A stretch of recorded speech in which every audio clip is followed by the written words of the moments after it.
সপ্তাহ শেষে ময়মনসিংহ বাজারে বেড়েছে সবজির দাম। ময়মনসিংহের বাজার দর জানাতে আমাদের সাথে যুক্ত আছেন সহকর্মী কাদেরুজ্জামান মিন্টু। সরাসরি যাচ্ছি তার কাছে। ময়মনসিংহের বাজারগুলোতে সপ্তাহের ব্যবধানে বেশিরভাগ সবজির দাম বেড়েছে।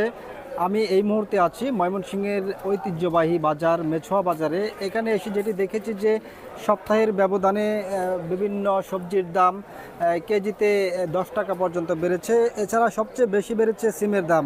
গত সপ্তাহ আমরা দেখেছি যে সিম 120 টাকা কেজিতে বিক্রি হয়েছে, অথচ এখন কেজিতে সিম 60 টাকা বৃদ্ধি পেয়েছে, অর্থাৎ এখন বিক্রি হচ্ছে 180 টাকা কেজিতে। এছাড়া সবচেয়ে বেশি বেড়েছে কাঁচামরিচের দাম। এই বাজারে এসে যেটি দেখতে পেয়েছি যে গত সপ্তাহে 160 টাকা কেজিতে কাঁচামরিচ বিক্রি হলেও এখন কিন্তু কাঁচামরিচ বিক্রি হচ্ছে 260 টাকা কেজিতে।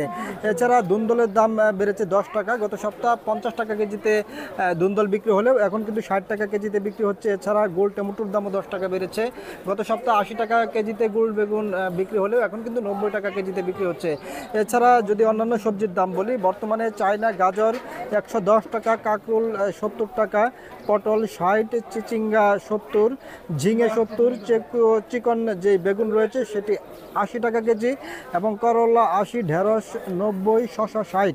এছাড়া কচুর মুখী 30 টাকা কেজি, কাঁচা পেঁপে 20 টাকা কেজি, মিষ্টি কুমড়া 40 টাকা কেজি, লাউ 60 টাকা কেজি, কাঁচা কলা 40 টাকা কেজি এবং লেবু কিন্তু 20 টাকা হালিতে বিক্রি হচ্ছে। শোল 600 থেকে 880, ট্যাংরা 540 থেকে 860 এবং টাকি মাছ 420 থেকে 570 টাকা কেজিতে বিক্রি হচ্ছে। এছাড়া ব্রয়লার মুরগি, কক মুরগি, গরু খাসির মাংস, ফার্মের মুরগির ডিম, দেশি মুরগির ডিম, হাঁসের ডিম এগুলো কিন্তু স্থিতিশীল অবস্থায় বিক্রি হচ্ছে।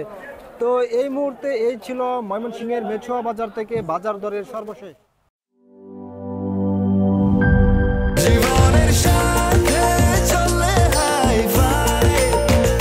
স্বাস্থ্যকর অল টাইম ফ্যামিলি কেক, সব সময় অল টাইম হেলদি লাইফ।